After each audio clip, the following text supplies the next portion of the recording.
think the biggest thing that Clint Hurts contributed this season was he kept Jalen Carter focused, because you can tell he got a mean streak about him. He can be a hothead and he can get out of control. Clint Hurt kept that under wraps and kept it under wraps long enough for Jalen Carter to realize how good he was, for him to realize he does his best work when he's on the field, not getting penalties, not getting in arguments, not jaw-jacking with somebody, just to keep somebody like that focused. Because you talk about a star player, many times he's the best person on the field, and trying to keep him hyper-focused to the task at hand.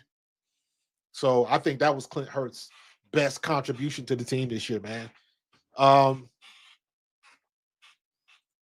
Yeah, what's up, Carlos? I won't be surprised if Howie gets Cam, Becton, and Bond signed this week. Yeah, man, I'm big on Becton, man, because Becton, our offense got it done this year.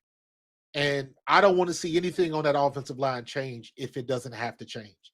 And what I was saying with Dave was the way that Mekhi Becton was treated with the Jets, and just how emotional and how empathetic he was to everything that was going wrong, and like everything was an emotional response with him. We made it. We made it to the. We won the conference, and he's in tears. You know what I mean? So, for my opinion, for somebody like Becton, his environment has a direct result on how he performs, and he's in a good environment, and I don't think he wants to leave. So I think that leaves the kind of like the ball in Howie's court to make it right. Yes, he could go get a bag somewhere else, but I don't think he wants to go anywhere else, because that means he's got to learn the new people, learn the new system, learn the new coaches. And he might be right back in that same spot that he was with the Jets, which is not where he wants to be. So I think he's comfortable here, and just this type of environment helps his game, and I think he wants to keep that around. So I think Becton is going to be back with us. So hold on, I'm sending the thank you text to Dave.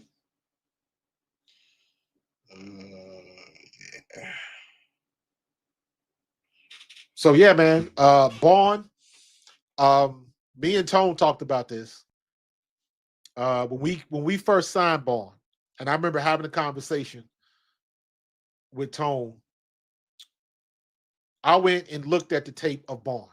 I went and watched film on Bond, and I remember saying, "We got a good one," because he was lost in the sauce down in New Orleans. He was just stuck behind. He was stuck behind the contracts. He was a victim of the numbers game. So you'll hear me say this a lot. You got to learn how to play the game, but the game ain't fair. The business of the NFL and any other professional squad, you got guys that are making big salaries that are not bad players. Even though you might have somebody better, you got to play because you're paying for it.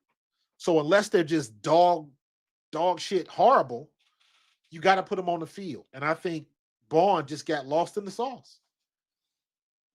And when he finally got his opportunity to show what he had, that's exactly what he did. And props to Vic Fangio for recognizing it, because it could have been the same situation. Do we have the same success if we would have kept Devin White? That's the question. Zach Bond was phenomenal. Could Devin White have done that?